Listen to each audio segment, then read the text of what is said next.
Hello दोस्तों, आप सभी का स्वागत है स्टडी आईक्यू पर। और हम कर रहे हैं मोहित भट्टाचार्य के द्वारा लिखित book new horizons of public administration की सीरीज। इसमें ये है तीसरा लेक्चर, जो है पार्ट जो आपका चैप्टर 1 का तीसरा पार्ट है, तीसरा लेक्चर है ये। और क्योंकि चैप्टर 1 काफी बड़ा है, ब्रॉड है, स्कोप तय कर रहा है पब्लिक एडमिनिस्ट्रेशन के नेचर, स्कोप और इवोल्यूशन, तो इसको हमने कई भागों में विभक्त किया है। तो आज हम पढ़ने वाले हैं न्यू पब्लिक एडमिनिस्ट्रेशन, मिनोब्रुक में जो कॉन्फ्रेंसेज हुई, और looking back to look forward. तो आगे बढ़ाते हैं अपनी पढ़ाई को, और यहां पर हम बात करेंगे न्यू पब्लिक एडमिनिस्ट्रेशन की, जो 1960s के लेटर पार्ट का जो दौर है, वहां पर अमेरिका में कुछ ऐसा हो रहा था, बल्कि पूरे 60s में ही, और वो कल्मिनेट होने लगा 1960s के अंत में। राइट। सो 1968 में एक कॉन्फ्रेंस होती है जिसको हम मिनोब्रुक कॉन्फ्रेंस 1 बोलते हैं, और उसके जो पहले से चीजें चली आ रही होती हैं, वो एक कारण बनती हैं कि वहां कॉन्फ्रेंस में ऐसे मुद्दों को उठाया जाता है जो कि रेलेवेंट बनते हैं पब्लिक एडमिनिस्ट्रेशन के लिए, और वहां से निकल के आता है new public administration. So there was something new about this public administration. So यहां पर जो इसका प्रीफेस है, जो पहले चीजें चल रही हैं, वो है discipline alienation from political science. So 19 आप देखते हैं 40s के दौर में, 1930s के दौर में, जब साइंटिफिक बिहेवियरल चीजें हो रही हैं, तो वहां पर जो डायकोटमी है वो तो ब्रॉडन हो गई, और पब्लिक एडमिनिस्ट्रेशन धीरे धीरे, जो पॉलिटिकल साइंस उसकी मदर डिसिप्लिन है, उससे अलग हो गया। पर पब्लिक एडमिनिस्ट्रेशन बहुत ही, जिसे हम कहेंगे एक तरीके से सूखा हो गया, उसमें वैल्यूज नहीं रही, क्योंकि पॉलिटिकल साइंस उसमें क्या करती है, वैल्यूज लेके आती है। वैल्यूज का क्या मतलब है? वैल्यूज का मतलब है कि प्रेफरेंस ऑफ चॉइसेस। जैसे अगर हम इक्वालिटी की बात करें, विशेष कंसर्न्स की बात करें लोगों के लिए, और जो इमोशन से भी जुड़ी होती हैं, वो वैल्यूज हैं। जैसे इवन दया का भाव है, स्पेशल प्रोविजंस करने का भाव है, और एक तरीके से बेटर ट्रीटमेंट देने का भाव है सेक्शन ऑफ पॉपुलेशन जो कि एक तरीके से नेग्लेक्टेड थी।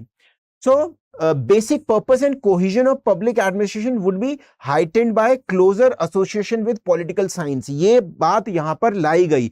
तो यहां पर स्कॉलर्स क्या कह रहे हैं? स्कॉलर ये कहना चाह रहे हैं, अगर पॉलिटिकल साइंस और पब्लिक एडमिनिस्ट्रेशन को एक साथ लाया जाए तो क्या होगा, उससे it would be better. Study of administration is just another expression of the study of politics, ये भी बोला गया। सो ऐसे ऐसे स्टेटमेंट क्या आ जाते हैं आपके, आ जाते हैं कमेंट करने को मेंस के क्वेश्चन में, तो बिल्कुल ऐसे ही आते हैं। ठीक है, the study of administration is just another expression of study of politics. इसका मतलब है कि पूरी तरह पॉलिटिक्स को और एडमिनिस्ट्रेशन को अलग नहीं किया जा सकता। ठीक है, क्योंकि बिना पॉलिटिक्स के, क्योंकि पॉलिटिक्स क्या कर रही है, पब्लिक पॉलिसी कौन बना रहा है? लेजिस्लेचर। तो पूरी तरह अगर इसे हटा देंगे तो अपने आप में ब्यूरोक्रेसी में वो कंसर्न्स नहीं रह जाएंगे कि किस सेक्शन ऑफ पॉपुलेशन को वो ज्यादा क्या करे, फेवर करे, या जो वैल्यूज लाई जाती हैं वो पब्लिक पॉलिसी में लेजिस्लेचर के द्वारा ही लाई जा सकती हैं। हर, जैसे आप ये समझो, हर एक सरकार की क्या होती है, अलग अलग प्रेफरेंसेस होती हैं। Some section of people are very open and I would say favorable towards the minority population. Others are towards Indian के context में बात करूं तो scheduled caste, scheduled tribes and other backward classes, right? अगर मैं America में बात करूं तो blacks हो गए, hispanics हो गए, और वहां की minorities हैं। तो अलग अलग वहां पर क्या है, ऐसे ही पॉलिटिकल आइडियोलॉजी की अलग अलग सेट ऑफ वैल्यूज होती हैं। अगर पूरी तरह हम प्रशासन को अलग कर देंगे पॉलिटिकल एस्पेक्ट से, तो वहां पर हमें एक ऐसी बॉडी ऑफ मशीन मिल जाएगी, ब्यूरोक्रेटिक मशीन, जो कि बहुत कंसर्न नहीं है सेक्शन ऑफ पॉपुलेशन जो कि मार्जिन्स पे रह रहे हैं। तो ये ध्यान रखना है। तो मेन फोकस था new goals of new public administration, जिसमें वैल्यूज हो, इक्विटी हो, रेलेवेंस हो, क्लाइंट ओरिएंटेशन और चेंज हो। तो ये क्या चीजें हैं, हम बात करते हैं। तो जो जिनको सर्व करा जा रहा है उनके प्रति क्या हो, अपने को ढाले। What administration has to change according to them? So client orientation. Administration also have to change in its structure. So it cannot be that जो bureaucracy की हम criticism करते हैं कि bureaucracy self aggrandizement वाली, अपने को स्वयं पोषित करने वाली बॉडी होती है, वो भी सही नहीं है। हमें वैल्यूज लानी है। पूरी तरह पॉलिटिकल साइंस को अलग कर दिया है हमने, तो हम देख नहीं पा रहे हैं कि एक्चुअल में एडमिनिस्ट्रेशन उनके लिए है जो सेल्फ में पहले से ही पावरफुल है, या उनके लिए जिनको ज्यादा संरक्षण देने की जरूरत है, इक्वालिटी की प्रोविजन करने की जरूरत है, जिनको अपलिफ्ट करने की जरूरत है। then equity, people who are at the bottom of the pyramid, they need to bring into focus of administration, right? And relevance, I already told you that relevance has to be according to the situation of the times. जैसे कि जरूरत हो, जैसे Covid के समय relevant क्या था ज्यादा कि गवर्नमेंट एक ऐसी प्रोविजन लेके आए कि सबको एटलीस्ट फ्री का वैक्सीन लगाए, तो गवर्नमेंट लेके आई। इस तरीके से पब्लिक एडमिनिस्ट्रेशन को रेलेवेंट होना था, कहां पर? यूएसए में, क्योंकि ये सब चीजें कहां हो रही है? मिनोब्रुक कॉन्फ्रेंस यूएसए में हो रही है, ठीक है। तो 1968 की बात कर रहा हूं मैं। बात करते हैं हम कि लेट 1960s में क्या हो रहा था। यंग अमेरिकन स्कॉलर जो थे पब्लिक एडमिनिस्ट्रेशन के, उन्होंने एक आंदोलन कराया। वो परेशान हो गए थे कि यार ये तो हमने एक्सपेक्ट नहीं किया था कि हमारा एडमिनिस्ट्रेशन ऐसा होगा। This type of things that were happening in America were putting pressure on their mind and they were expressing themselves, right. So ये एक है नया मूवमेंट शुरू होता है आपके अमेरिकन पब्लिक एडमिनिस्ट्रेशन में। सो फेलिंग ऑफ अमेरिकन डेमोक्रेसी। अब 1950s में अमेरिका एक वर्ल्ड लीडर बन गया, बहुत प्रॉमिसिंग, सेकेंड वर्ल्ड वॉर के बाद एज अ कंट्री आया, पर धीरे धीरे क्या होने लग गया, वहां पर जो इंटरनल फिशर्स थे, इंटरनल क्रैक्स थे, इंटरनल इश्यूज थे अमेरिका की पॉलिटिक्स में, वो ऊपर आने लगे। जैसे ब्लैक्स के साथ क्या होता था, बहुत ज्यादा डिस्क्रिमिनेशन होता था। तो रोजा पार्क के बारे में आपने सुना होगा, महिला जिन्होंने सिविल राइट्स मूवमेंट में अपना भाग लिया, और मार्टिन लूथर किंग जूनियर, और उस समय पूरा एक तरीके से अमेरिका में ये छाया रहा। और ये देखिए टाइम पत्रिका ने अभी 50 साल बाद भी उसको कवर किया था 2015 में, और कवर पेज पे लाए थे। यहां पर दिखाया गया है, देखिए एक लॉस एंजलिस में वॉट्स जगह है, द कॉज ऑफ राइट्स। यहां पर 30 से ज्यादा लोग मर गए थे और भाग रहे हैं, देखिए इनके हाथों में ऑटोमेटिक वेपन्स हैं, गाड़ियां फूंक दी गई थी। So this was all happening in America. इसके अलावा वियतनाम वॉर में बहुत ज्यादा क्या हो रहा था, लोकल जो ओपिनियन था वो अगेंस्ट दी वॉर बन रहा था। उसके अलावा वर्ल्ड ओवर में क्या हो रहा था, बहुत इन्फ्लेशन भी आ रही थी, क्योंकि उसका कारण यह था कि ऑयल प्राइसेस शूट अप हो गए थे, हायर ऑयल प्राइसेस हो गए थे। सो all these things were making a difficult situation and American democracy was failing. So इसी के एंटायर इस चीजों को डिस्कस करने के लिए, उस चीजों को चेंज करने के लिए कुछ शुरू होता है। वो क्या होता है, वो होता है गैदरिंग एट मिनोब्रुक, सायरकस यूनिवर्सिटी का मिनोब्रुक जो एक कॉन्फ्रेंस सेंटर है, वहां पर आते हैं लोग, और एक स्कॉलर रहे हैं जो न्यू पब्लिक एडमिनिस्ट्रेशन के सबसे बड़े एक तरीके से स्कॉलर माने जाते हैं, Dwight Waldo, challenge the givens of the orthodox public administration. जो पहले से चला आ रहा है पब्लिक एडमिनिस्ट्रेशन साइंटिफिक मैनेजमेंट वाला, जिसमें ऑर्थोडॉक्सी है, जो ये कह रहा है कि हम तो अलग हैं पॉलिटिकल साइंस से, उसके जो गिविंग्स थे, ठीक है, उसको ये चैलेंज करते हैं। क्या कहते हैं कि टाइम ऑफ टर्बुलेंस था, demand for restoration of values and public purpose in government. तो दोबारा से वैल्यू लेडन, जहां पर इक्विटी की बात हो, जहां पर स्पेशल ट्रीटमेंट भी देने की बात हो, जहां पर कंसर्न हो, केयर की बात हो, उन चीजों को दोबारा से लाना है हमें पब्लिक एडमिनिस्ट्रेशन में, ये इनका कंसर्न था। तो व्हाट, और अगली थीम थी रेलेवेंस, कि न्यू पब्लिक एडमिनिस्ट्रेशन में हमने बात करी थी पहले ही स्लाइड में कि रेलेवेंस का क्या मतलब है। अब जो पब्लिक एडमिनिस्ट्रेशन बिहेवियरल टाइम्स का और साथ में साइंटिफिक मैनेजमेंट स्कूल टाइम का जो रहा है, उसका मेन कंसर्न एफिशिएंसी और इकोनॉमी हो गया था, ठीक है। पर ये कंटेम्परेरी प्रॉब्लम्स और इश्यूज को सॉल्व नहीं कर पा रहा था, जैसे ब्लैक्स का जो मूवमेंट है, या फिर वियतनाम वॉर से जो दिक्कत हो रही थी, और अर्बन जो इंफ्रास्ट्रक्चर था क्रम्बल हो रहा था, अर्बन राइट्स हो रहे थे, यूनिवर्सिटीज में राइट्स हो रहे थे, तो उनको सॉल्व नहीं कर पा रहा था। तो एक काउंटर कल्चर चलाया गया कि primacy of politics in administration. तो इससे क्या आएगा, रेलेवेंस आएगा।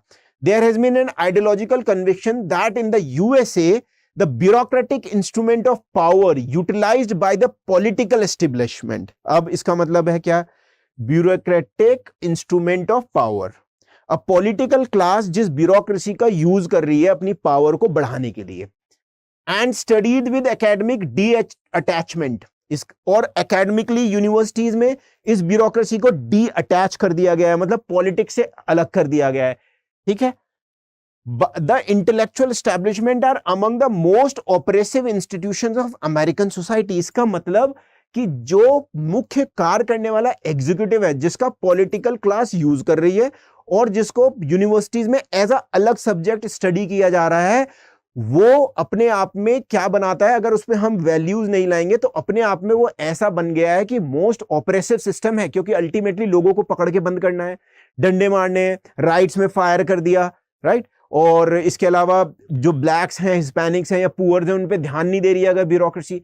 अपने आप में अगर ऐसा कोई भी सिस्टम कहीं पर है जो उस समय अमेरिका में था, according to the scholars of new public administration, Minnowbrook conference 1, so that was the most oppressive system of the US society. ये है इसका मतलब। और अनदर एस्पेक्ट ऑफ रेलेवेंस ये भी था कि अब character of the knowledge itself, कि हम कोई भी नॉलेज जो लाते हैं, अल्टीमेटली देखो क्या है, ultimately knowledge is very important. अगर आप आज भी भारत के संदर्भ में देखो, it is all about narrative creation.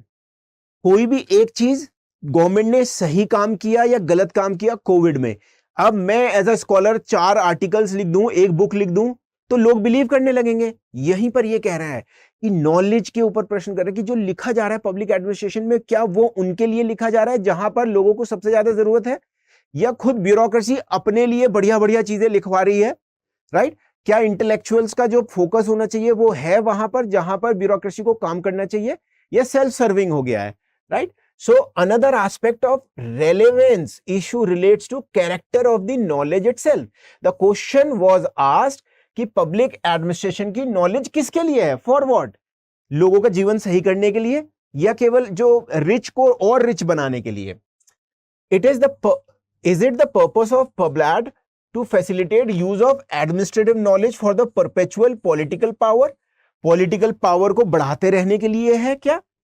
या some important questions were asked. क्या questions थे? What standard of decision do we use to select which question ought to be studied and how to study? अब क्या question study करना है, scholars पूछ रहे हैं, और कैसे study करना है।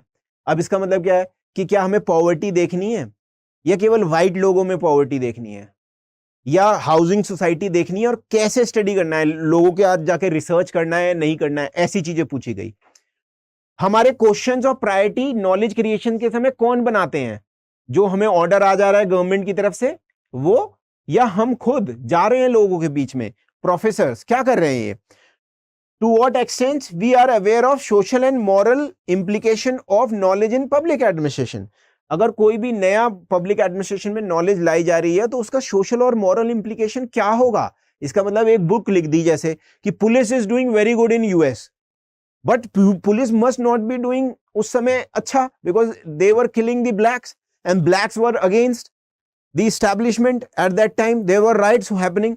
सो अब यहां क्या है कि हम ये अवेयर भी हैं कि जो नॉलेज हम रिसर्च पेपर लिख रहे हैं, क्योंकि ये सब क्या है, प्रोफेसर लोग हैं, रिसर्चर्स हैं, तो ये पूछ रहे हैं कि जो हम नॉलेज लिख रहे हैं, रोज रोज अखबारों में भी लिख रहे हैं, बुक्स में भी लिख रहे हैं, इसका सोशल और मॉरल इंप्लीकेशन जानते भी हैं हम या नहीं? What are the issues of public administration as social and political science? इसके अपने क्या इश्यूज हैं, कैसे इसमें सुधार किया जा सकता है?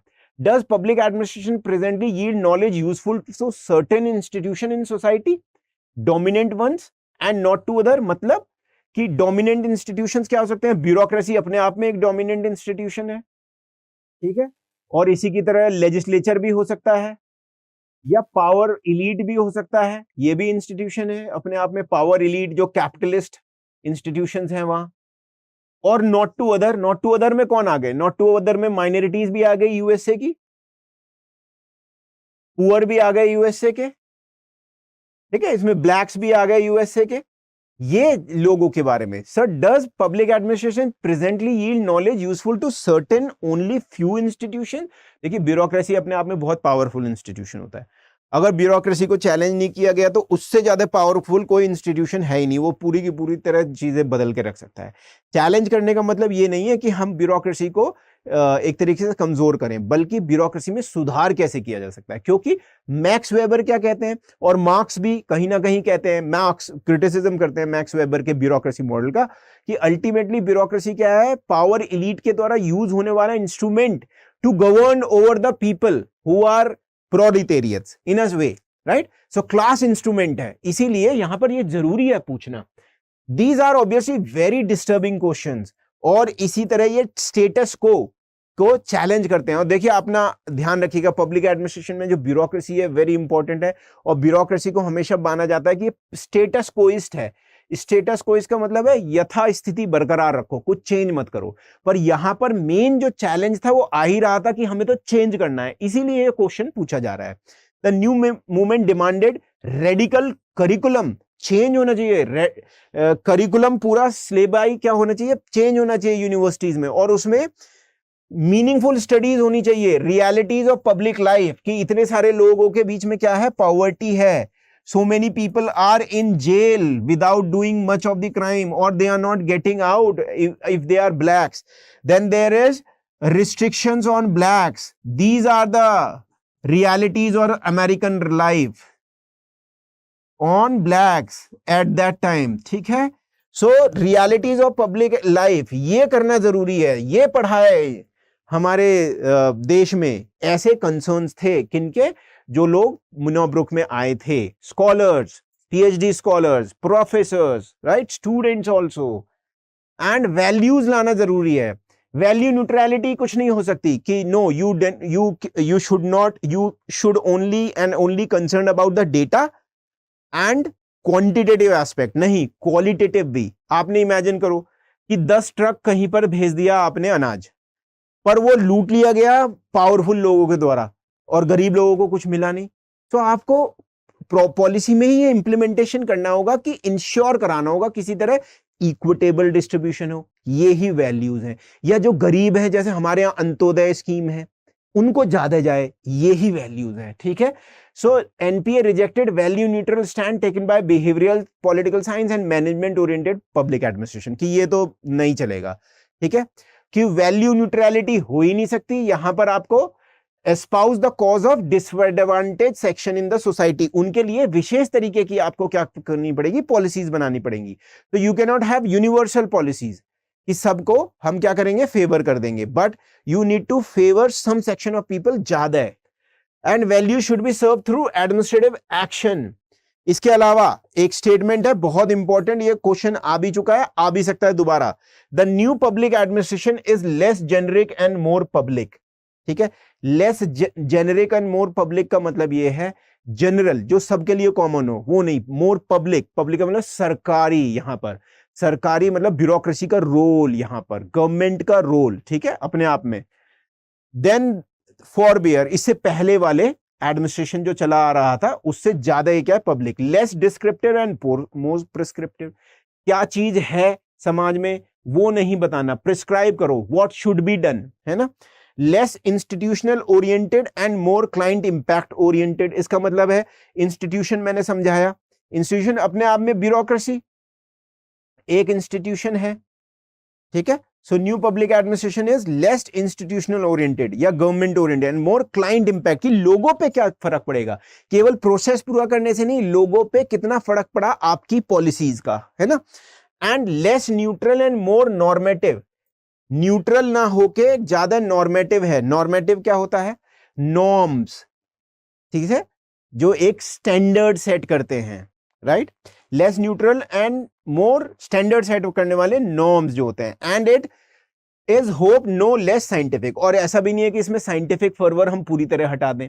ये है बहुत इंपॉर्टेंट आपका स्टेटमेंट है। अब यहां पर सोशल इक्विटी की भी बात हो रही है। डिस्ट्रीब्यूटिव फंक्शन जो है गवर्नमेंट का, मतलब गवर्नमेंट क्या करती है, गवर्नमेंट रिसोर्सेज का डिस्ट्रीब्यूशन भी करती है। जैसे भारत में ही देख लीजिए, गरीबों को क्या कर रही है गवर्नमेंट, टैक्स लेके अमीरों से it is given subsidy, right. So there is a distributive function. और पब्लिक गुड्स का भी डिस्ट्रीब्यूटिव फंक्शन है। फॉर एन एग्जाम्पल, रोड्स बनाती है, रोड्स बना रही है, हॉस्पिटल्स बना रही है गवर्नमेंट, है ना। तो ये तो डिस्ट्रीब्यूटिव फंक्शन है ही गवर्नमेंट का। और impact of government institution should be public administration का बेसिक फंक्शन होना चाहिए ये सोशल इक्विटी, कि इन पे लोगों पे क्या इंपैक्ट पड़ेगा हर सेक्शन ऑफ सोसाइटी पे। One manifestation of this philosophy seems to be almost new Benthamite. So एक तरीके से जेरेमी बेथम जो ला रहे थे, यूटिलिटी ला रहे थे ना पॉलिटिकल साइंस में, उनकी थ्योरी है। तो वहां पर ये कह रहे हैं कि ये एक तरीके से यूटिलिटी, ज्यादा लोगों का भला हो, इसकी तरह से बात हो रही है। The purpose of public organization is the reduction of economic, social and psychic suffering. ठीक है, तो सोशल प्रॉब्लम्स, इकोनॉमिक और मानसिक रूप से जो लोगों को कष्ट हो रहा है, उनकी स्थिति जिंदगी में जैसे चल रही है, उसको कम करना और इनहेंस करना, अपॉर्चुनिटीज लोगों के बढ़ाना, ऑर्गेनाइजेशन के अंदर भी, ऑर्गेनाइजेशन के बाहर भी, प्राइवेट सेक्टर में भी, आम लोगों के लिए भी, विद इन द ऑर्गेनाइजेशन, उसमें भी सब लोगों को क्या मिले, अपॉर्चुनिटी मिले काम करने की।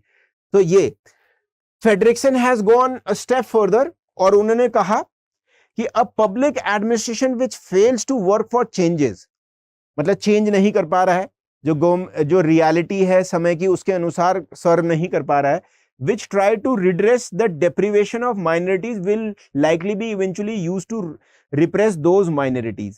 ठीक है, तो अब जो माइनॉरिटीज की समस्याओं को ध्यान नहीं दे पा रहा है, वो अल्टीमेटली माइनॉरिटी को ही दबाने के लिए काम करेगा, ऐसा कह रहे हैं। ठीक है, तो चेंज, अब सोशल चेंज लाना है, वैल्यू चेंज करनी है, तो हर चीज के लिए गवर्नमेंट की मशीनरी को चेंज होना पड़ेगा। Social change is to achieve by, to serve the cause of social change is to actively work for social change। तो स्टेटस को पे अटैक किया है, परमानेंट इंस्टीट्यूशन अपने आप में सारी पावर एंट्रेंच्ड है, उनमें पावर है, ब्यूरोक्रेसी में, पुलिस में, प्रशासन में अमेरिका के बहुत पावर है, उसको हमें क्या करना है, चेंज करना है। और न्यू पब्लिक एडमिनिस्ट्रेशन जो है ये स्वीकार करने को तैयार नहीं है कि हम लोग परमानेंट इंस्टीट्यूशंस के इंस्लेव हुए रहें। ठीक है, कि इंस्टीट्यूशन के पास इतनी ताकत दे दी है कि हम उसे चैलेंज नहीं कर सकते हैं, ऐसा हम इस न्यू पब्लिक एडमिनिस्ट्रेशन में करने को, स्वीकार करने को we are not ready. So Minnowbrook explored ways to remedying, अब इसमें सुधार कैसे किया जा सकता है, ब्यूरोक्रेटिक टेंडेंसीज, जो कि मार्क्स ने भी कहा है, once established bureaucracy is the hardest institution to destroy, ये भी ब्यूरोक्रेसी के लिए कहा जाता है। ठीक है, बिग ऑर्गेनाइजेशन की जो ब्यूरोक्रेटिक टेंडेंसी है, चाहे वो प्राइवेट सेक्टर हो, पब्लिक सेक्टर हो, ठीक है, जहां भी बड़ी ऑर्गेनाइजेशन होती है वहां ब्यूरोक्रेटिक टेंडेंसीज आ जाती हैं। उसका मतलब क्या है, डिले होना, हायरार्की एस्टैब्लिशमेंट हो जाना, रेड टेपिज्म, जो हमने ब्यूरोक्रेसी को भी पढ़ा है ना, सो वो ध्यान रखना है आपको, ऐसा नहीं होना चाहिए। ठीक है, इसको रेमेडिफाई करो, इसकी दवा दो।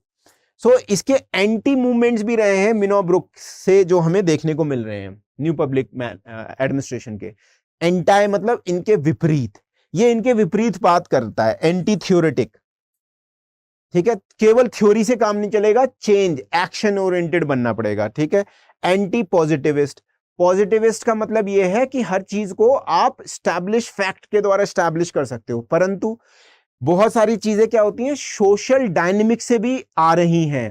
तो आपको जो रियलिटीज को केवल और केवल फैक्ट्स के आधार पे, इंपेरिकल बेसिस पे नहीं, परंतु जो चीज एग्जिस्ट कर रही है उसको सोशल एस्पेक्ट में भी देखना होगा। ठीक है, anti management, so anti management का तो मतलब यही है, दो चीजें हैं यहां पर एंटी मैनेजमेंट से, एक तो मैनेजमेंट हायरार्की वाला मैनेजमेंट, ऊपर वाला, और दूसरा मैनेजमेंट थिंकिंग, जो कि एफिशिएंसी, इफेक्टिवनेस, इकोनॉमी, ठीक है, रिटर्न ऑन इन्वेस्टमेंट, ये सब जो टर्म होते हैं ना, प्रॉफिट यूज कर रहा है, प्रॉफिट, ये नहीं देखना है हमें, क्या देखना है, इक्विटी देखनी है, लोगों के साथ सही व्यवहार हो, पुअर्स के लिए काम करे, क्या वो पावरफुल लोगों के लिए काम कर रहा है, ये नहीं देखना है। ठीक है, हमें देखना है कि पुअर और सोशल और इकोनॉमिक एस्पेक्ट इनका बेहतर हो, साइकिक इनकी प्रॉब्लम्स भी क्या हो, कम हो। ठीक है, तो एंटी थ्योरेटिकल, एंटी पॉजिटिविस्ट और एंटी मैनेजमेंट, राइट। तो एंटी पॉजिटिविस्ट जैसे हम जान गए, फैक्ट्स, इंपेरिकल डेटा, उससे रिलेटेड, ठीक है, जहां पर, और उसको हटाना, क्योंकि कोई भी जो एक सिचुएशन है उसके पीछे सोशल एस्पेक्ट भी होते हैं, ये देखना है ना। सो क्या हो सकता है, इसमें बहुत ही सारा आपका सब्जेक्टिविटी आ सकती है किसी भी चीज में, कोई भी चीज एक जगह पे आपको लग सकती है प्रॉब्लम एक तरीके की, परंतु उसे भारत में ले आएंगे तो सब्जेक्टिविटी आ जाएगी। यही है, हर जगह डेटा नहीं, सब्जेक्ट, उसका जो सिचुएशन है उसके अनुसार से देखो।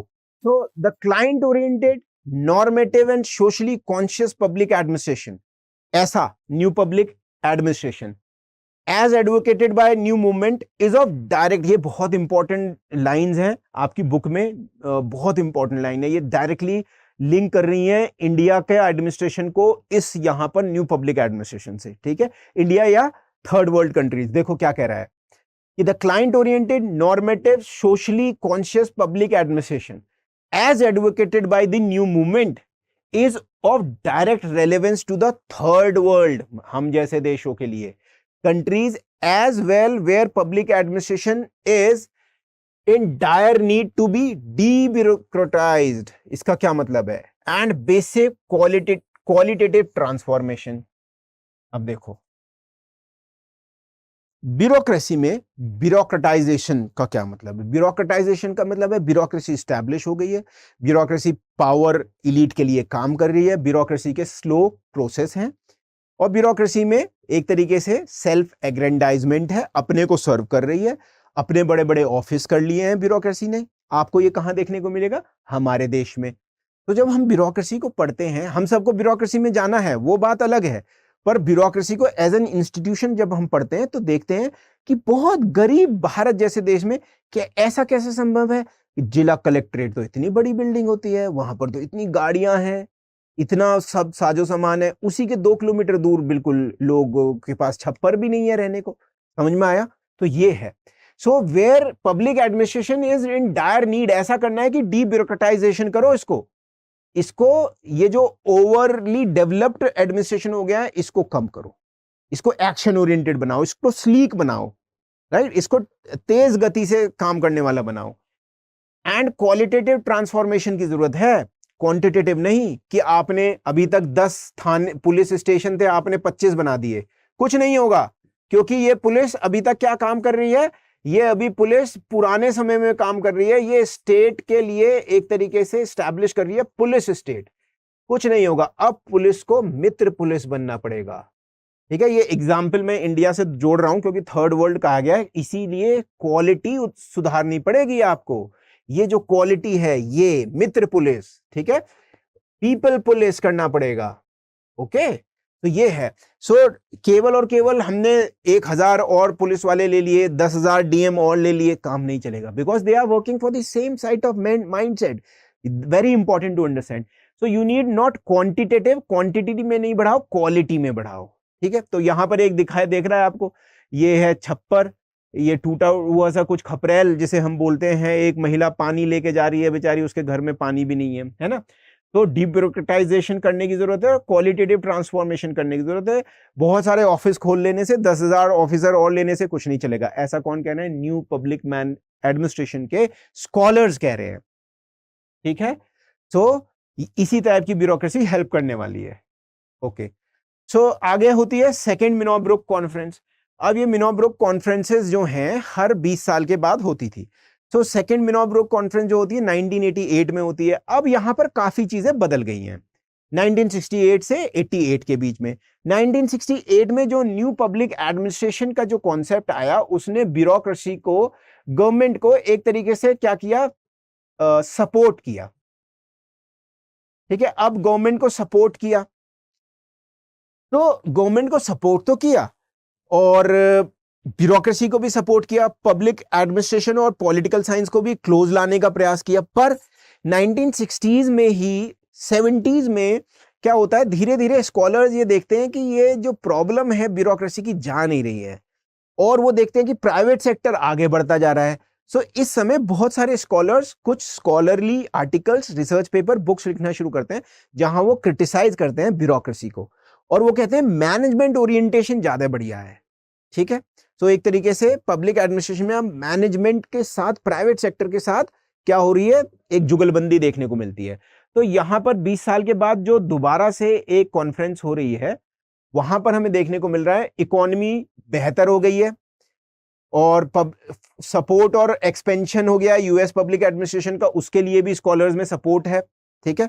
परंतु यहां पर आप देखने को मिलता है कि वो जो सपोर्ट है वो प्राइवेट एडमिनिस्ट्रेशन की तरफ भी कह रहे हैं कि उसको भी लाओ इसमें, राइट। और पार्टिसिपेशन यहां जो हो रहा है सेकंड कॉन्फ्रेंस में, वो डाइवर्स फील्ड के लोगों का हो रहा है, right, as compare to first.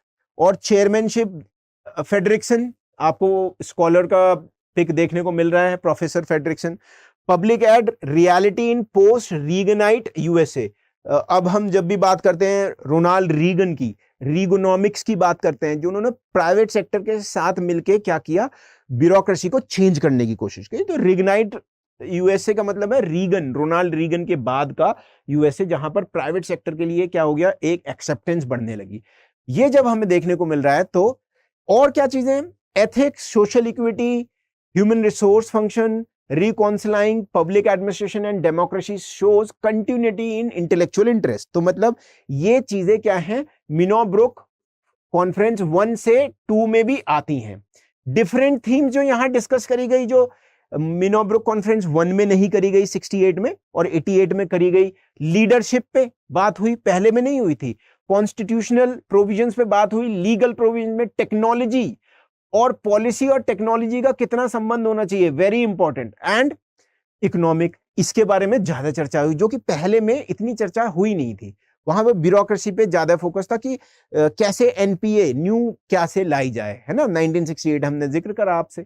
So continuity of legacy in between 1 and 2, क्या चीजें 1 और 2 1968 और 1988 में कॉमन रही, कुछ चीजें वो देख लेते हैं। कंसर्न फॉर सोशल इक्विटी, ये रहा कि भाई सोशल इक्विटी, सोसाइटी में ऐसे लोग जो कि मार्जिन्स पे हैं, जो कि इधर उधर बिछड़े हुए हैं, जिनको घर की, हाउसिंग की फैसिलिटीज नहीं है, ठीक है, पुअर हैं, उनके बारे में सोचना है।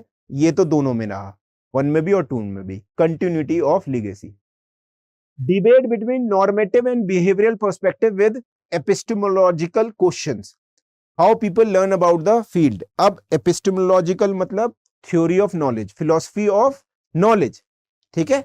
नॉलेज अपने आप में कैसे लोग सीखते हैं हमारे सब्जेक्ट के बारे में, how people learn about the field, कैसे सीख रहे हैं। हेट्रोजीनियस नेचर ऑफ वर्कफोर्स, अब पहले की अपेक्षा ज्यादा महिलाएं भी काम करने आने लगी हैं 1988 में, और जेंडर भी, ब्लैक्स भी ज्यादा आ गए हैं, माइग्रेंट्स भी ज्यादा आ गए हैं वर्कफोर्स में, और जेंडर के लिए भी वीमेन का भी एम्पावरमेंट हो रहा है। जर्नलिस्ट और स्पेशलिस्ट इंटरचेंज, एक्सचेंज, जर्नलिस्ट और स्पेशलिस्ट, ज्यादा अमेरिका क्या बन रहा है, स्पेशलिस्ट बन रहा है। भारत में तो अभी भी जर्नलिस्ट है डीएम, ऐसे ही स्पेशलिस्ट भी सर्विस है, जर्नलिस्ट भी। तो इनके बीच में भी एक व्यक्ति क्या दूसरे जगह पर काम कर सकता है, नहीं कर सकता है। Changing outlook on government in Minnowbrook second, public, हाँ अब ये बात हुई कि जो मिनोब्रुक सेकंड में पहले की अपेक्षा आउटलुक चेंज हुआ कि गवर्नमेंट कैसी हो, ब्यूरोक्रेसी कैसी हो। क्या केवल ब्यूरोक्रेसी सरकारी ही सही है, नहीं, यहां पर चेंज आउटलुक आया। क्या कि पब्लिक सर्वेंट्स जो पहले ब्यूरोक्रेट्स थे, वो अब प्राइम मूवर नहीं रह गए हैं, वो प्राइम एजेंट नहीं है, पर कंजर्वेटर्स रह गए हैं। वो एक तरीके से चीजों को संभाल रहे हैं, पर डूअर नहीं है, ठीक है। आप ये समझ लो कि आप जा रहे हो, पहले एक गाड़ी को एक इंजन धकेल रहा था और व्यक्ति चला भी रहा था, तो यहां पर क्या है, प्राइम मूवर है और कंट्रोलर है, ब्यूरोक्रेसी। अगली बार इंजन प्राइवेट सेक्टर हो गया है, अब केवल हैंडल रह गया है, मोड़ने उड़ने का काम चल रहा है, एवरीथिंग इज प्राइवेट, ऐसा, ठीक है। तो यहां पर पब्लिक सर्वेंट्स मोर कंजर्वेटर्स देन चेंज एजेंट्स। तो who is the change agent, private and public दोनों मिलके, और ये कंजर्वेटर हैं, चीजों को बस रेगुलेट कर रहे हैं। यहां पर ये सोचने की बात है, आपको थोड़ा सा ध्यान देना है इसको। डिस्टिंक्टिव कैरेक्टर क्या है, अलग। अभी हमने देख लिया कि लीगेसी जो 1 और 2 में फॉलो कर रही है, ठीक है। आपकी बुक में ये बहुत ही अच्छी तरह दे रखा है, और इसके लेक्चर के बाद आप जब नोट्स पढ़ोगे तो आपको क्लियर होता चला जाएगा। कोई आपको चीज ना समझ में आए तो आप मुझे डायरेक्टली क्या कर सकते हैं, मेरे हैंडल पे बता सकते हैं, और I am always open to help. और साथ में पब्लिक एडमिनिस्ट्रेशन का जो हमारा ग्रुप है टेलीग्राम पे, वो भी ऐड कर सकते हैं, उसमें भी आ सकते हैं। बहुत सारी चीजें हम लगातार शेयर करते रहते हैं। खैर, अभी दोबारा इस पे आते हैं। तो मिनोब्रुक 2 में ऐसी क्या चीजें हैं जो डिस्टिंक्टिव हैं, जो अलग हैं पहली और दूसरी को, है ना। तो 1968 और 1988 को क्या चीजें अलग कर रही हैं। सो मिनोब्रुक 2 क्या करती है, ये sets it's vision in near future. ये ऐसा नहीं सोचती कि बहुत लंबा प्लान बना लेते हैं। या 1968 में क्या होता है, शुरू शुरू में जब लोग आते हैं बहुत पावरफुल, अरे एकदम दुनिया को बदल देंगे, ऐसा वाला नहीं है, ठीक है। एक तो नियर फ्यूचर के प्लान ही बना रहे हैं, 5-10 साल में ये करेंगे, ऐसा रेडिकल नहीं है, बहुत ज्यादा क्रांति लाने की कोशिश नहीं कर रहे हैं। ये लोग जानते हैं, मिनोब्रुक सेकंड वाले जानते हैं कि एनवायरनमेंट पब्लिक एडमिनिस्ट्रेशन का बहुत कॉम्प्लेक्स है, कोई भी चीज बदलने में टाइम लगता है। ठीक है, तो अभी हम 50 साल की सोच ही नहीं रहे हैं, हम अभी 5-10 साल की सोच रहे हैं। ठीक है, प्रॉब्लम्स आर ह्यूज। और ये भी देखा गया कि यहाँ पर बहुत सारे स्कॉलर जो आए थे सेकंड वाले में, बहुत डाइवर्स फील्ड के आए थे, लॉ से आए थे, पॉलिटिकल साइंस से भी आए थे, मैनेजमेंट से भी आए थे, टेक्स्ट बैकग्राउंड के भी थे। ठीक है, स्कॉलर्स अदर डिसिप्लिन को भी कह रहे हैं कि भाई ठीक है, बट सेंस ऑफ इंटेलेक्चुअल पैरोकियलिज्म भी है। इसका मतलब है कि पब्लिक एडमिनिस्ट्रेशन के प्रति एक क्या है, सेंस ऑफ सुपीरियरिटी भी है, right. Privatization was accepted, there was strong adversarial attitude towards business.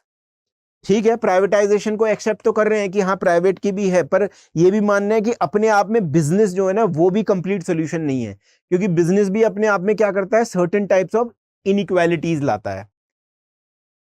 और पब्लिक पर्सनल जो आपकी प्रैक्टिसेस हैं, मतलब गवर्नमेंट में जो एचआर डिपार्टमेंट है उसको भी स्क्रूटनाइज किया गया कि ऐसा क्यों है कि टैलेंट जो है उसको रिक्रूट नहीं किया जा रहा है, जो रिक्रूटेड टैलेंट है उसको सही तरीके से पेमेंट नहीं कर रही जा रही है, और साथ में मेरिटोक्रेसी के बेसिस पे लोगों को प्रमोशन नहीं दिया जा रहा है। इसका मतलब क्या है, इसका मतलब है कुछ तो गड़बड़ है, और वो कुछ गड़बड़ को ही क्या किया जा रहा है, स्क्रूटनाइज किया जा रहा है। और टेक्नोलॉजी को बहुत ज्यादा यूज करने को नहीं कहा पब्लिक पॉलिसी में, ये इनका था कि they were not very much favourable in bringing public policy में टेक्नोलॉजी को। ठीक है, और technology was faulted then more than wanted, reluctance to idealize technology as a necessary tool for improving public policy. ऐसा नहीं है, टेक्नोलॉजी से बहुत ज्यादा प्यार नहीं है यहाँ पर। और पब्लिक पॉलिटिक्स और एडमिनिस्ट्रेशन की dichotomy seems to be alive and well. अभी भी ये माना जा रहा है यहाँ पर कि पब्लिक और पॉलिटिक्स और एडमिनिस्ट्रेशन तो अलग अलग हैं, ये चीजें अभी भी हैं, अभी भी ये गया नहीं है। ठीक है, सो इस तरीके से ये डिस्टिंक्टिवनेस कैरेक्टर है मिनोब्रुक 1 का 2 से के साथ, और ये मैंने आपको कंटिन्यूटी बताई थी और यहां पर मैंने अलग अलग चीजें बताई। अब मिनोब्रुक की 3rd कॉन्फ्रेंस होती है 2008 में, जैसे मैंने बताया हर 20 साल पे, अब 2028 में होनी है। तो यहां पर भी 2 सेशंस होते हैं, सेशन 1 और सेशन 2, फेज 1 और फेज 2। ठीक है, अब यहां पर मिनोब्रुक की जो ये कॉन्फ्रेंस है, इसके बीच में दुनिया में बहुत कुछ हो गया दोस्तों। 1988 में इमेजिन करो, 2008, ठीक है, जर्मनी का यूनिफिकेशन हो गया, यूएसएसआर का पूरी तरह विघटन हो गया। आपको 2000 के शुरू में 9/11 हो गया, वॉर ऑन अफगानिस्तान शुरू हो गया, इराक इन्वेजन हो गया, राइट।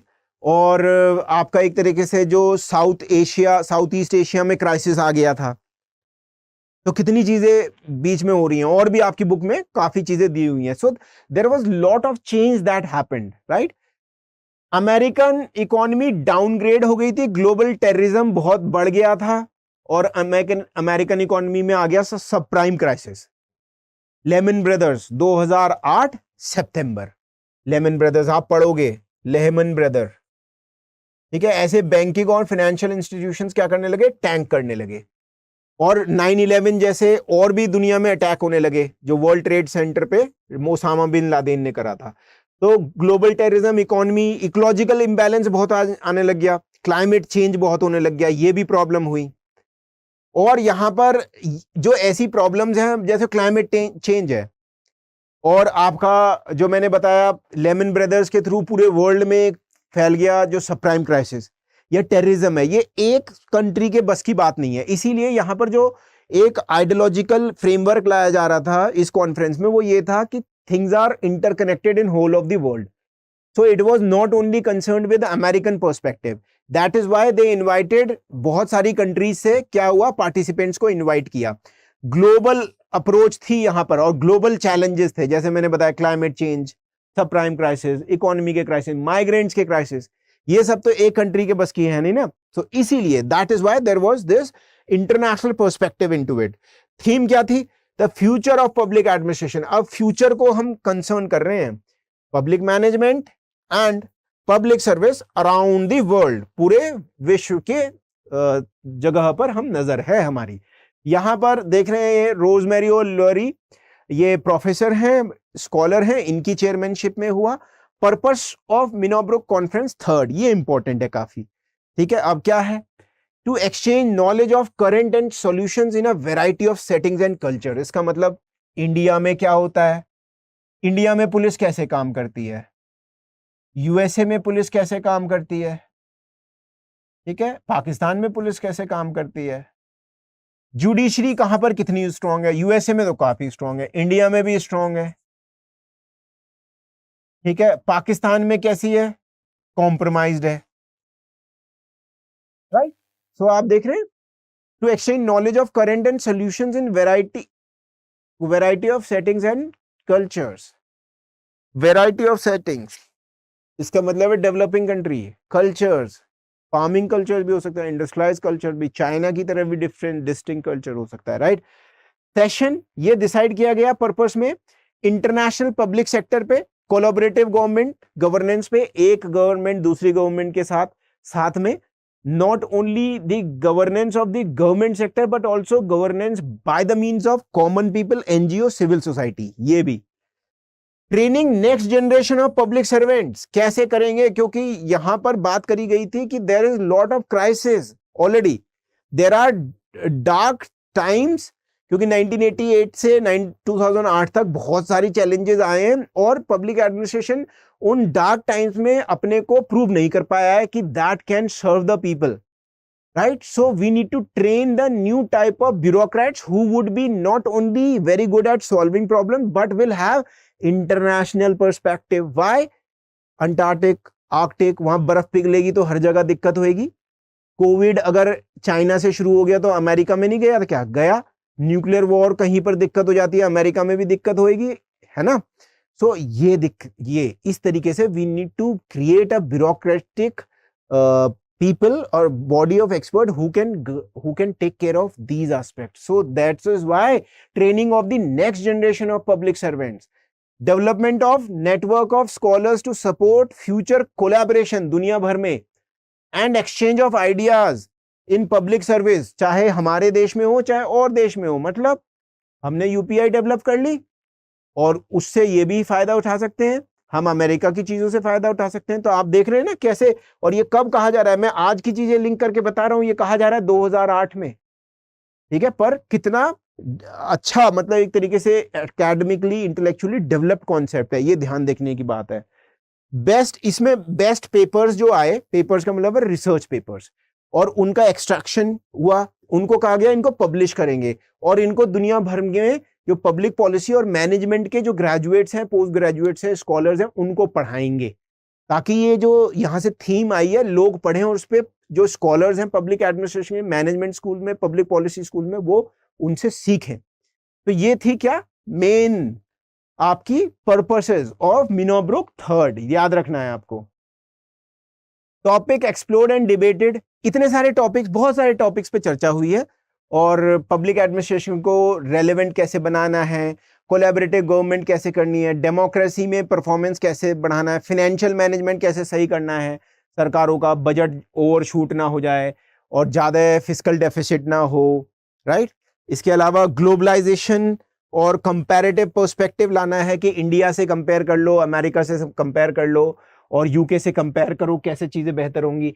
आईटी का यूज़ और मैनेजमेंट, लॉ, पॉलिटिक्स और पब्लिक एडमिनिस्ट्रेशन, क्या नए लॉ बन रहे हैं, कहां पर चेंज हो रहे हैं पॉलिटिक्स में, जिससे पब्लिक एडमिनिस्ट्रेशन क्या हो रहा है, इफेक्टिव। सोशल इक्विटी और जस्टिस किस देश में कैसे लाई जा रही है, हम उसको कैसे बढ़ा सकते हैं, सारे सेक्शन ऑफ पॉपुलेशन को कैसे हम बेटर कर सकते हैं, ट्रांसपेरेंसी और अकाउंटेबिलिटी, ई गवर्नेंस है या किसी भी तरह से आईटीआई जैसी चीजों से भी अगर लाई जा सकती है, तो अमेरिका में ये डिस्कस हो रहा है 2008 में, और बेहतर कैसे कर सकते हैं। Training of next generation of public servants, ये नए टाइप के ब्यूरोक्रेट्स इंडिया में भी आपको देखने को मिल रहा है। न्यू टाइप ऑफ ब्यूरोक्रेसी की ट्रेनिंग हो रही है, आरंभ स्कीम है, कर्मयोगी है, साथ में मिनिमम गवर्नमेंट मैक्सिमम गवर्नेंस की बात हो रही है, राइट। सो ये चीजें इंटरलिंक्ड हैं सारी। और इसके अलावा यहां पर फेज 1 और फेज 2 में, फेज 2 में जो आपकी मिनोब्रुक कॉन्फ्रेंस थर्ड का फेज 2 था, वो काफी इंपॉर्टेंट है, 2-3 चीजें बताने के लिए, आप बुक में भी जाके जरूर पढ़िएगा। ये बताया गया कि पब्लिक एडमिनिस्ट्रेशन फेल हो गया है डार्क टाइम्स में, तो अब इसका क्लेम कि ये शेप कर सकता है सोसाइटी के अफेयर्स, ये दिक्कत है कि अगर डार्क टाइम्स मतलब खराब समय में पब्लिक एडमिनिस्ट्रेशन लोगों को क्या नहीं कर पा रहा है, रिस्पॉन्स नहीं दे पा रहा है, there is lack of response from the side of public administration, it means कि क्या ये केवल शेप कर सकता है सोसाइटी के अफेयर्स को। तो इस पे तो हम क्या कर रहे हैं, इस पे लगा रहे हैं प्रश्न चिन्ह, राइट। द कंसर्न वाज दस how can public administration grapple, समस्या से जूझ सकता है, with the complex and intractable realities of dark times. जो भाई डार्क टाइम्स का मतलब खराब समय में जब चैलेंजेस आ रहे हैं, पब्लिक एडमिनिस्ट्रेशन कैसे उससे बेटर जूझ सकता है। अब आर्ग्यूमेंट क्या किया गया कि पब्लिक एडमिनिस्ट्रेशन तो फेल हो गया है to address the grave social issues because, क्योंकि ऐसा दिक्कत है। क्या दिक्कत है देख लेते हैं, वेरी इंपॉर्टेंट, ठीक है। इनको मैं पूरा पढ़ रहा हूं, सेंटेंस को ध्यान से देखना। The field does not adequately recognize itself as a de facto arbitrator of political conflict and consequently as a discipline responsible for shaping societal affairs. So political जो conflict हैं वो हमेशा रहेंगी, और ये जो पब्लिक एडमिनिस्ट्रेशन है ये अपने को उनसे क्या नहीं कर पाता है, सिंक्रोनाइज नहीं कर पाता है, and it is not seeing itself as a de facto arbitrator. Arbitrator मतलब समस्याओं को सॉल्व करा लेने वाला, तो प्रशासन भी तो सॉल्व कराता है ना। ऐसे ही पब्लिक एडमिनिस्ट्रेशन का क्या डिसिप्लिन, पॉलिटिकल जो टर्मोइल हो रही है और लोगों के बीच और प्रशासन के बीच में चीजों को सॉल्व करा पा रहा है, नहीं करा पा रहा है, ठीक है। और पॉलिटिकल कॉन्फ्लिक्ट्स में ये आर्बिट्रेटर की भूमिका नहीं निभा पा रहा है, ना ही सोसाइटल के अफेयर्स को क्या कर पा रहा है, शेप कर पा रहा है, इसलिए इसमें दिक्कत है। एक, अब 3 स्टेटमेंट है यहां पर। तो the field suffers from bureaucratic pathology और ability, it reduces its ability to do the first. अब ब्यूरोक्रेटिक पैथोलॉजी क्या होती है? ब्यूरोक्रेटिक पैथोलॉजी होती है ब्यूरोक्रेसी में कुछ दिक्कतें होने लगती हैं। जैसी व्यक्ति या कोई भी ब्यूरोक्रेसी में जाके काम करने लगता है, वो अपनी पोजीशन बचाने की कोशिश करता है और काम रेड टेपिज्म फंस जाता है, कागजों में, एक ऑफिस से दूसरे ऑफिस जाने में, ऐसी चीजों में, ठीक है। Therefore the suggestion was to try to reinvigorate, मतलब पुनर् किसी में जान फूकना, the democratic ethos which might help public administration improve its governance capacity amidst such troubling circumstances and reality. तो डेमोक्रेटिक इथोस लाने की जरूरत है। डेमोक्रेटिक इथोस का मतलब है कि लोगों से जुड़ो जाके, अपने को self, bureaucracy should not see itself something which is away from the people. Democratic ethos, bureaucracy is not a body which is away from the people, rather you have to incorporate democratic ethos। ये एक साथ हो गए तभी क्या कर पाओगे। जो ब्यूरोक्रेटिक पैथोलॉजी आ गई है, पैथोलॉजी मतलब बीमारी, ब्यूरोक्रेसी की जो बीमारी होती है, वो पब्लिक एडमिनिस्ट्रेशन ऐसे डिसिप्लिन में भी आ गई हैं। Finally returning to the Minnowbrook third conference and looking to the work of its phase 1 group, some big questions were posed in respect of the future of the public administration, ठीक है। और 1 और 2 में क्या हुआ था, बड़े फेज 1 और फेज 2 जो आपके 2008 की मिनोब्रुक कॉन्फ्रेंसेस हुई थी उसके बारे में बता रहे हैं। Some big questions was faced for the future of public administration. It was decided that the goal was not to bemoan the field, अब इसकी बुराई करना, इसको पीटना, ठीक है, that was not the option. Rather debate ये करो, आइडेंटिफाई करो व्हाट चेंजेस, अपॉर्चुनिटीज क्या हैं, और to better address the issue of governance in dark time. So what we can do? So this was it. Write about it, research about it, discuss about it, not just in your country, in America, but also in the countries all over the world. That is why it is of the nature of international character, right?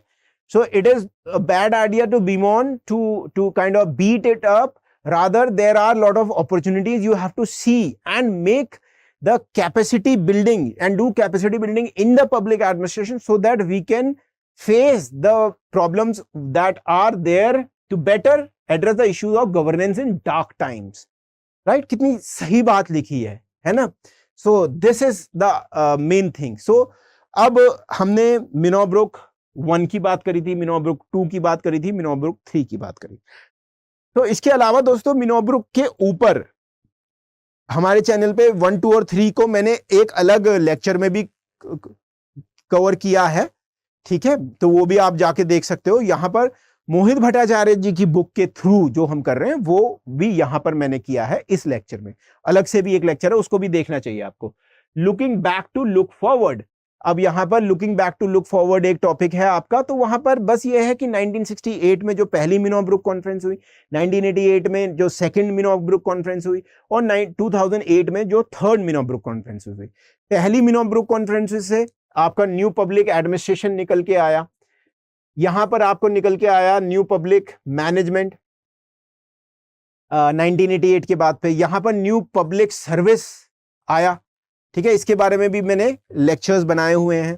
तो Minnowbrook second organize in 1988 with cohorts of 1960s scholars and young cohorts, मतलब इसमें बहुत सारे scholars 1960s के भी तो नए भी थे। तभी मैंने आपको legacy, carrying the legacy of 1 and 2 वाला मैंने बताया था ना आपको ये। और 2008 में जो हुई had more common with Minnowbrook 1 than Minnowbrook second. तो वहां पर क्योंकि ये कह ही रहे हैं कि public administration is failing in the dark times, so Minnowbrook 1 में भी यही था, public administration is failing in the dark time in 1960 in USA. वहां पर पोवर्टी आ रही है, वहां पर इन्फ्लेशन बढ़ रही है, वहां पर राइट्स हो रहे हैं, वहां पर मैंने दिखाया आपको लॉस इन एलए का जो राइट्स टाइम मैगजीन ने भी कवर किया था।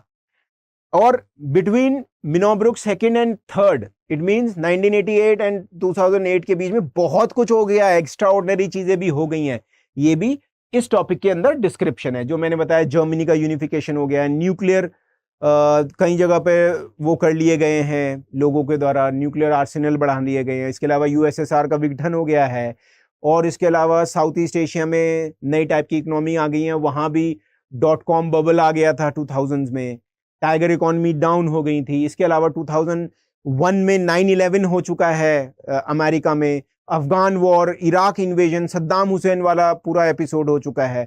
उसके अलावा 2008 में हम देख रहे हैं सब प्राइम क्राइसिस हो चुका है। सो कितनी चीजें हो गई हैं, lot have changed, right.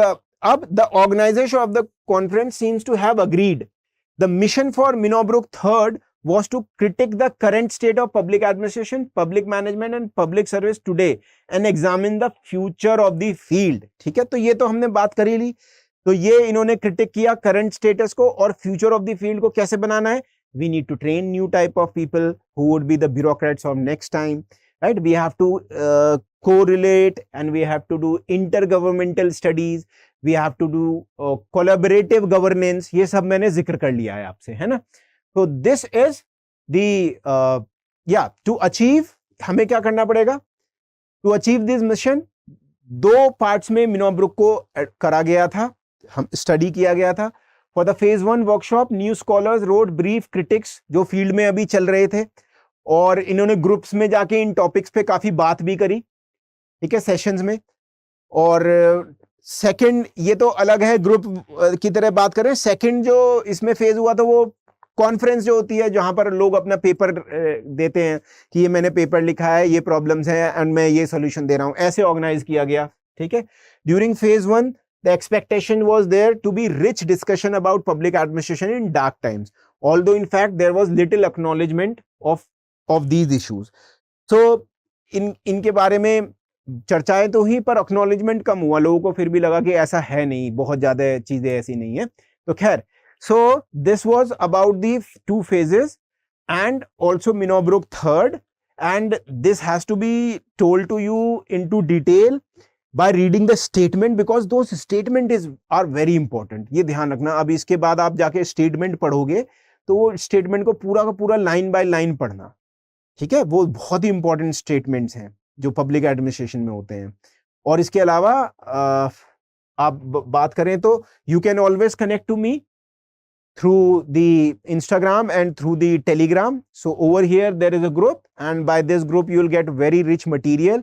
I also share the case studies, also what are the relevant newspaper articles, and over here you can definitely ask your questions to me, any doubts, go through and study the lecture. If you find any of the things that you do not understand in your book, I am always there to help you out। So that is all we have for today, dear students। Thank you for being in the lecture, और अगले ऐसे ही lecture का इंतजार आप करिए जरूर। बहुत ही आपको इन रिच डिस्कशन के साथ मैं लेक्चर ऐसे लाते रहूंगा। Till then have a good time. जय हिंद, जय भारत।